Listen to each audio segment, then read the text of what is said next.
Hi everyone, welcome to my channel. आज मैं आप लोगों के साथ शेयर करने वाली हूँ तेकू कॉन्सर्ट। तो चलिए इस कहानी को शुरू करती हूँ। तियांग और जंगकुक की शादी हो जाते हैं। जंगकुक बहुत ही डरा हुआ सा था। उसकी शादी जिससे हुआ है ना, वो इंसान और वो दोनों बहुत ही ज़्यादा एक दूसरे से लड़ा करते थे। यानी दोनों एक दिन रास्ते पर मिला।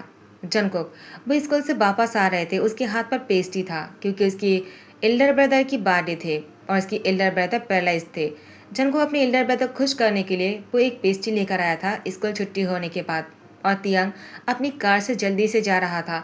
अचानक तियांग की कार के सामने जंगकुक आ जाते और तियांग को अपनी कार को ब्रेक लगाना पड़ा और जंगकुक के पेस्ट्री तो वो नीचे गिर चुके थे। और तियांग कार से बाहर आते हैं और जंगकुक से कहता है, देख कर नहीं चल सकते हो क्या? बीच रास्ते पर ऐसे कौन चलता है?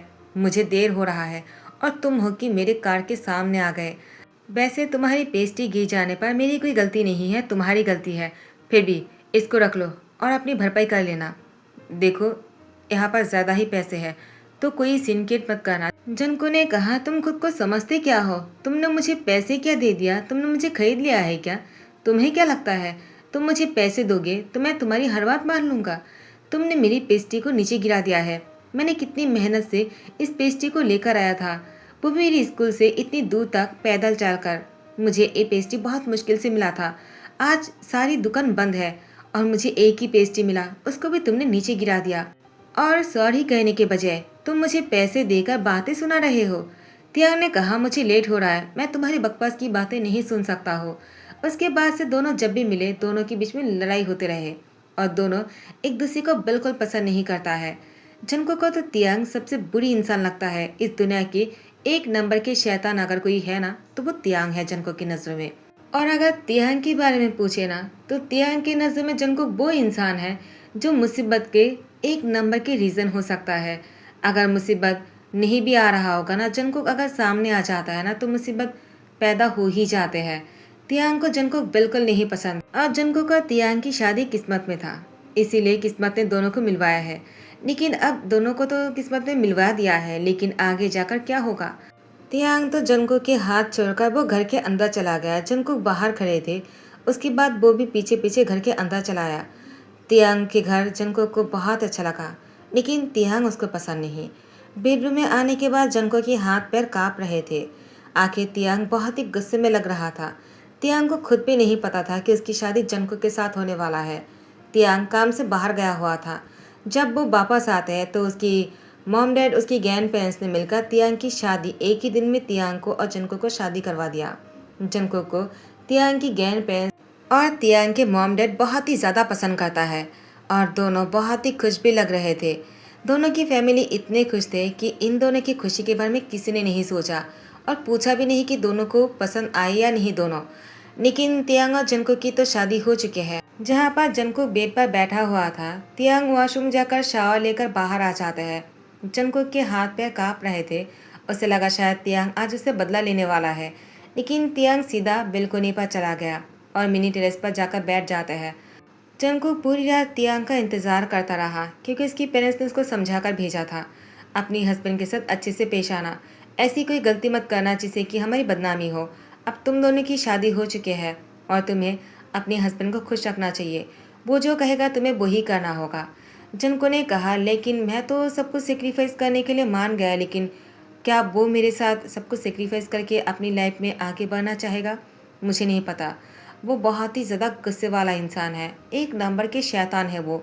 शैतान को मनाना बहुत मुश्किल है। मुझे उसके पास जाना चाहिए क्या? मुझे जाकर देखना चाहिए कि वो क्या कर रहा है, क्योंकि वो अभी तक नहीं आया रूम में। मुझे लगा वो आएगा। मुझे नींद भी आ रहा है, मैं बहुत थक भी गया हूँ। उसके बाद जंकुक वो बेड से उठकर बहुत ही स्लो पैरों के साथ वो चलकर वो मिनी टेरेस के सामने आ जाते हैं और तियांग को देखने के लिए वो अपनी सर थोड़ा सा आगे करता है। पहले वो देखना चाहता है कि तियांग कहाँ है और क्या कर रहा है। जंकुक को तियांग नहीं दिख रहा था तो जंकुक मिनी टेरेस पर आ जाते हैं और तियांग को ढूंढने लगता है। तियांग आखिर में सोफे पर लेटकर सो रहे थे। तियांग सोते हुए बहुत ही ज़्यादा मासूम लग रहे थे। वो एंजल से कम नहीं लग रहा था। जनको ने कहा, एक डेविल सोते एंजल कैसे लग सकता है? वो तो मुझे शैतानों की शैतान लगता है, वो एंजल कैसे लग सकता है?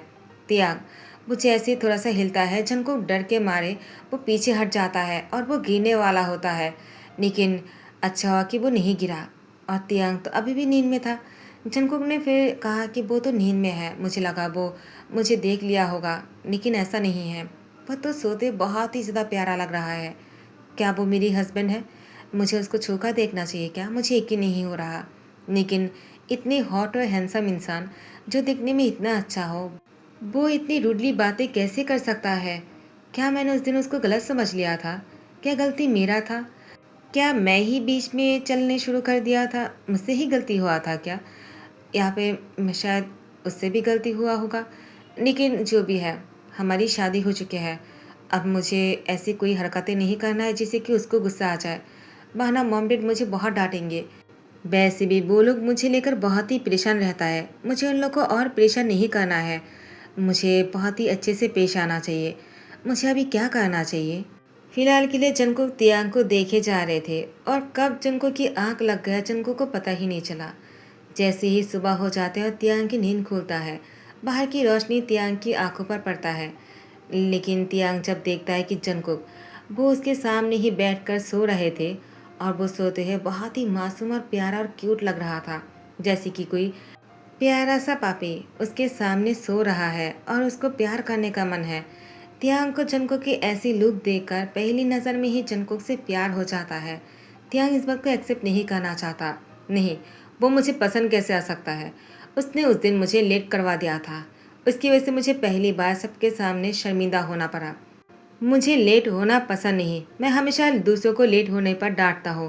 पहली बार मैं खुद लेट पहुँचा। मुझे कितनी शर्मिंदगी महसूस हुई।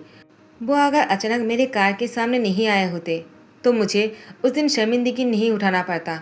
वो अचानक मेरे कार के सामने आ गए। वो तो अच्छा कि मैंने उसको ध्यान दिया और मैंने कार रोक लिया, वरना उसकी तो जान भी जा सकते थे और मुझे जेल जाना पड़ता। लेकिन बाद में जंको की शक्ल देखकर तियांग अपने गुस्से को भूल जाते हैं और उसको गोद में उठा लेता है। उसके बाद जंको को बेड पर लेटा दिया। जंको जैसे ही नींद से उठता है, जंको को बाद में याद आता है कि वो तो तियांग के सामने गए थे और वो बिल्कुनी पर ही थे। वो तो रूम में नहीं आए थे, तो वो बेड पर कैसे आए? उसके बाद जंको शर्मा जाता है। क्या मेरे हस्बैंड ने मुझे बेड पर लेकर आए? क्या मुझे गोद में उठाया था? जंको को शर्म आ जाता है। उसकी गाल लाल हो जाते हैं। तियांग शावर लेकर बाहर आते हैं और जंको को देकर कहा, क्या हुआ? ऐसे खुद बैठकर शर्मा क्यों रहे हो? जंको ने कहा, मैं बेड पर कैसे आया? तियांग ने कहा, मुझे कैसे पता होगा? क्यों, कल रात को तुम कहाँ थे? जंको ने कहा, क्यों, तुम ऐसा क्यों पूछ रहे हो? क्या तुम्हें पता नहीं है कि मैं कहाँ था? तियांग ने कहा, मुझे नहीं पता। जब मैं नींद से उठा तुम मुझे बेड पर ही मिले और मैं वॉशरूम गया तब भी तुम बेड पर ही थे। तो तुम क्या कहना चाहते हो? जंको ने कहा, तो मुझे बेड पर कौन लेकर आया? तियांग ने कहा, क्या मतलब है? तुम कहीं पर गए थे क्या? कहाँ गए थे? किससे मिलने गए थे? जंको ने कहा, नहीं नहीं, मैं नहीं बता सकता हूँ कि मैं उसके पास गया था और उसको देख देख कर सो गया था। शायद उसका गलत मतलब निकल लेगा, तो मुझे चुप रहना ही सही होगा। दोनों ही बातों को आगे ना बढ़ाते हुए दोनों तैयार होकर नीचे आ जाते हैं और सबके साथ मिलकर बातें कर रहा था। और आज किम खानदान में बहुत बड़ी फंक्शन है तियांग और जंको की शादी की खुशी पर, और सभी लोग इस घर में आ जाते हैं। जंको की फैमिली मेम्बर्स भी आए हुए हैं। जंको अपनी फैमिली मेम्बर्स को देखकर बहुत ही खुश हो जाते हैं। अपने कजिन ब्रदर से लेकर उसकी सारी रिलेटिव, उसकी दोस्तों से मिलकर जंको बहुत ही खुश, जो देखकर तियांग को अच्छा लगता है। जंको की होठों पर मुस्कुराहट देखकर तियांग ने कहा, वो कितना खुश लग रहा है, लेकिन इसकी खुशी देखकर मुझे क्यों अच्छा लग रहा है? वो खुश हो या फिर कुछ और, मुझे क्या? तियांग के बहुत ही क्लोज फ्रेंड बोगम आ जाता है। तियांग जंको को बोगम से मिलवाता है। बोगम जंको के गले लगने वाले होते तो तियांग को अच्छा नहीं लगता है। जंको की हाथ अगर कोई पकड़ रहा था तो तियांग को गुस्सा आ जाता था। तियांग को समझ नहीं आ रहा था कि हो क्या रहा है। जैसे दिन बीतते जा रहे थे, तियांग को समझ आ जाता है कि जंको को वो किसी और के साथ नहीं देख सकता है। जंको उसकी लाइफ पार्टनर है, तियांग उसकी हस्बैंड है। तियांग को अपनी लाइफ पार्टनर को सबसे बचाना है और उसे प्रोटेक्ट करना है। लेकिन जिस प्रोटेक्शन की बातें कर रहा था ना, कोई जंको के साथ कोई बुरी हरकतें नहीं कर रहा था, ना ही उसके साथ छेड़खानी कर रहे थे, ना इसको टीच कर रहे थे, कुछ भी नहीं। लेकिन तियांग को उसको प्रोटेक्ट करना था। एक्चुअली वो प्रोटेक्ट नहीं थे, वो जेले थे, जिससे तियांग जेलस हो रहे थे जंको को किसी और के साथ देखकर। जंको सिर्फ अपने पास होंगे, अपने साथ होंगे, तियांग के मन में यही चल रहा था। और वो जेलेसी अब इतना ज़्यादा बढ़ने लगा था कि तियांग जंको की हाथ पकड़कर अपनी तरफ खींचते हुए कहा, अब तुम किसी के साथ भी बात नहीं करोगे, नहीं किसी और के कुलझ जाओगे। जंको ने कहा, मैं समझा नहीं, तुम कहना क्या चाहते हो? तियांग ने कहा, जंको तुम्हारी हस्बैंड कौन है? जनको ने कहा, तुम और कौन? तियांग ने कहा, तो मैं जो कहूँगा वही होगा।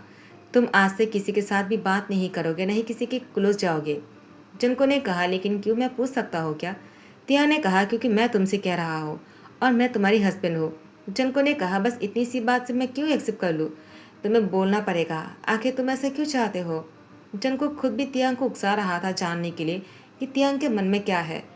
जनको की तरफ देखकर तियांग ने गुस्से में कह दिया कि तुम मुझे पसंद हो और तुम किसी और का नहीं हो सकते हो। जनको ने मुस्कुराते कहा, तुम मेरे हस्बैंड हो और तुम्हारा हक बनता है। मैं किसी और का होना भी नहीं चाहता।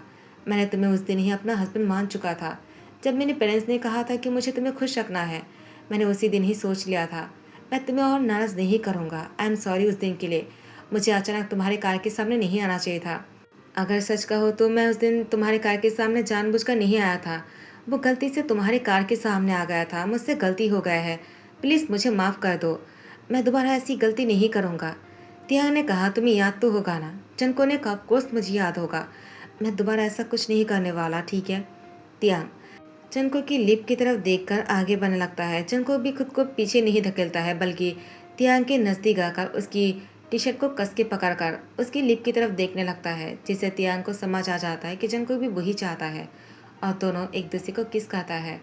फाइनली दोनों के बीच में सब कुछ सुलह हो जाता है और अब दोनों बहुत ही प्यार से रहने वाला है।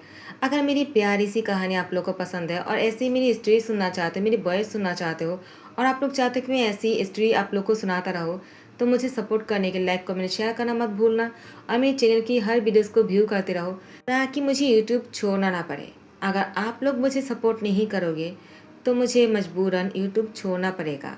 तो thank you so much story को सुनने के लिए। Bye bye, take care.